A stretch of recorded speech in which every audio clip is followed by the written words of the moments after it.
ఈరోజు మనం బోన్స్ గురించి తెలుసుకుందాం. ఎముకలు బలంగా ఉండాలి అంటే ఏం చేయాలి? ఎముకలు బలంగా ఉండటానికి మన యోగాసనాలు ఏ రకంగా ఉపయోగపడతాయి?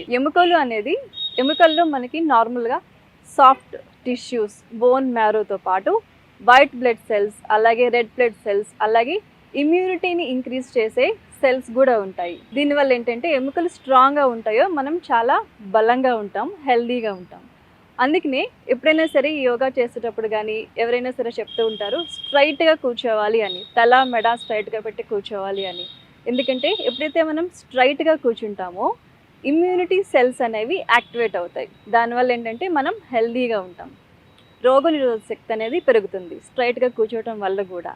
ఈ రకంగా మన బోన్స్లో ఇమ్యూనిటీ సెల్స్ కూడా ఉంటాయి కాబట్టి రోగనిరోధక శక్తి అనేది పెరుగుతుంది మనం స్ట్రైట్గా కూర్చోవడం వల్ల. ఇప్పుడు మనం బోన్స్ హెల్దీగా ఉండటానికి చేయాల్సిన కొన్ని యోగాసనాలు చూద్దాం. ఎప్పుడైనా సరే మన బోన్స్ని చక్కగా స్ట్రెచ్ చేయాలి, ట్విస్ట్ చేయాలి. దానివల్ల ఏంటంటే అవి హెల్దీగా ఉంటాయి. ఈ సెల్స్ అనేవి బోన్స్లో ఉండవలసిన సెల్స్ అనేవి చక్కగా యాక్టివేట్ అవుతాయి, బ్లడ్ సర్క్యులేషన్ ఇంప్రూవ్ అవుతుంది, ఆక్సిజన్ లెవెల్స్ అనేవి చక్కగా ఇంప్రూవ్ అవుతాయి. దానివల్ల శరీరం చాలా బలంగా దృఢంగా ఉంటుంది.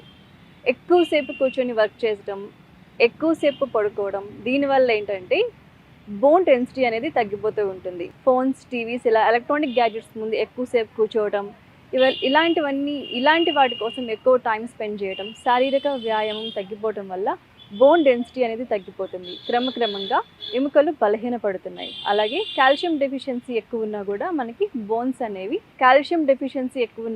మనకి బోన్ ప్రాబ్లమ్స్ అనేవి వస్తూ ఉంటాయి. ఇప్పుడు మనం చేయాల్సిన యోగాసనాలు చూద్దాం.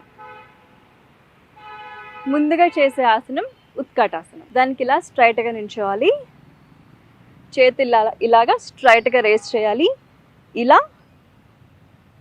కిందకి, వెన్నుపూస కిందకి, మోకాళ్ళు ఈ రకంగా బెండ్ చేయాలి. మోకాళ్ళు మరీ ఎక్కువ బెండ్ చేయకూడదు, మన పాదాలు దాటి వెళ్ళకూడదు. సో ఈ రకంగా మోకాళ్ళు బెండ్ చేయాలి, హ్యాండ్స్ రేస్ చేయాలి ఇలా. ఇది బోన్ డెన్సిటీని చక్కగా ఇంక్రీజ్ చేస్తుంది, మన బోన్స్ దృఢంగా ఉంటాయి. ఇలా ఇక 3 నుంచి 5 నిమిషాల వరకు ఉండొచ్చు.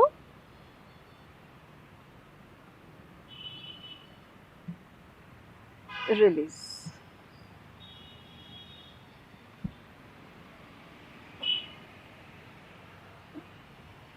తర్వాత మనం చేయబోయే ఆసనం త్రికోణాసనం. దానికి ఇలా కాళ్ళు 2 స్ట్రెచ్ చేయాలి.